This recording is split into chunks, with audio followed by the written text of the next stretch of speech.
back into the lead.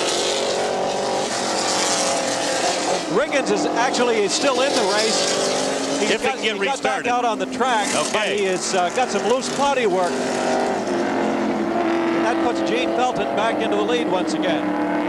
And there's Felton now in car number 96. Gene Felton, who took over the lead from Craig Carter early on, then lost it to Tommy Riggins, has regained it. So the lead has changed hands on 3 occasions here. And you could see Felton with a shot through the window there. You could see Felton sawing on the steering wheel, so you can see how slippery that track is. The lead is now 14 seconds over the second place car. Would be Tommy Riggins, I believe, would still be in second place then. So we shall see whether Riggins can get his act back together again. It's going to be difficult, though.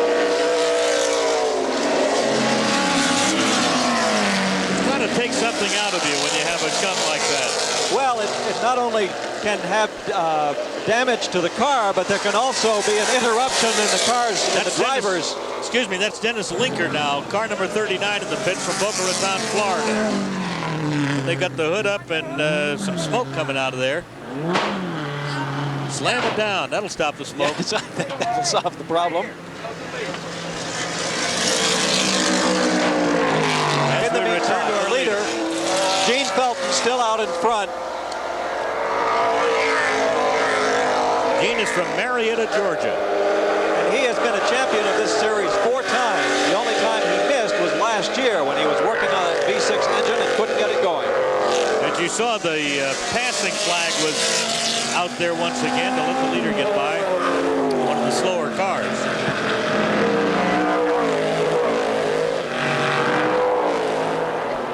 So Gene Felton once again takes over the lead.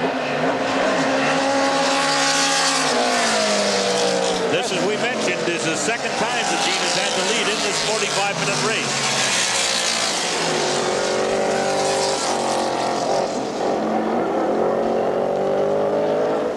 Yes, there's Gene.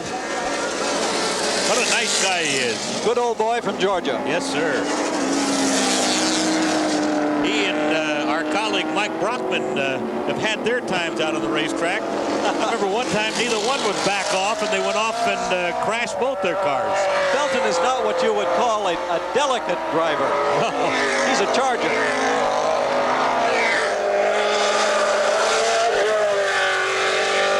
We have not seen Tommy Riggins' car since that shunt, and it'll be interesting to see how much body damage there was to the car.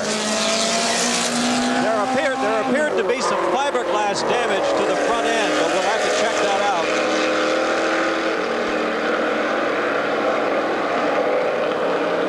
A lot of smoke right now.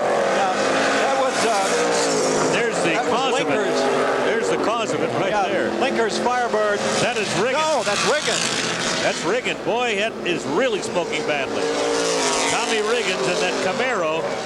Riggins heading for the pits right now.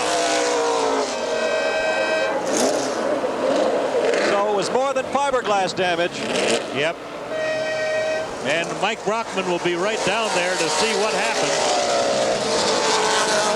We can see Mike running down to take a look. A whole lot of smoke coming out from under that car. All right, so let's go to Mike Brockman right now. Mike, the problem is, I'm not really sure what the problem is. Looks like just an oil leak. They've got the hood up. They got it back down. It looks like they could have just had a bad hose from the crash that Tommy had early on.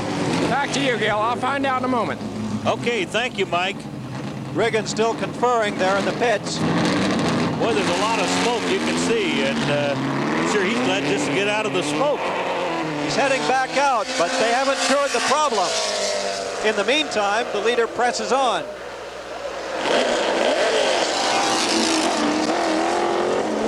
I think also that we should point out that while there is serious business and also, you know, danger at every corner, there's also a lot of fun for these drivers, and they're having a good time out there. And let's go back to Mike Brockman.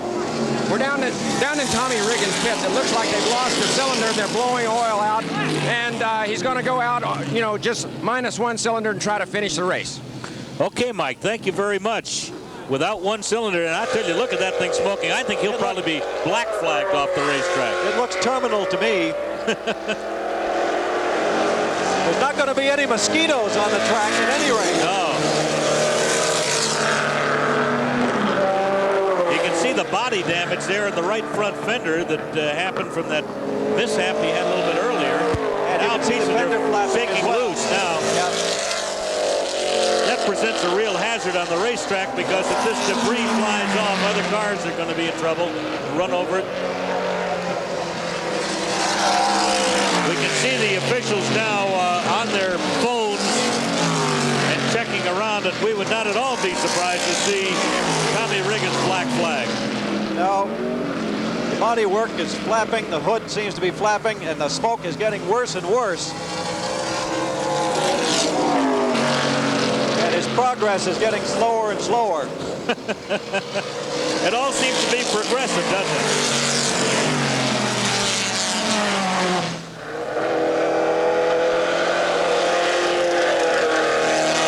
When he gets on it, look at that thing smoke. He's laying down a smoke screen. You could send in tanks behind him and infantry. It would seem to me that he's getting some smoke in the cockpit too, which can't help the visibility.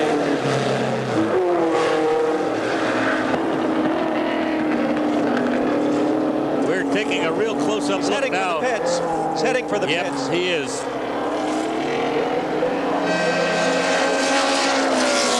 Unless they can make some real fast changes, I think that Tommy Riggins is out of the race.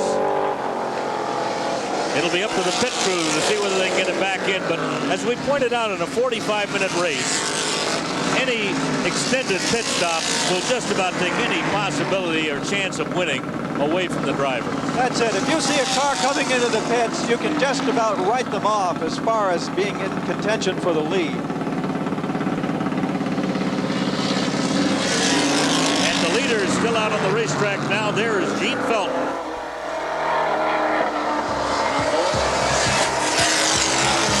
There's Felton out in front and 5.5 minutes left in the race. We'll be back with the finish after we pause for this timeout.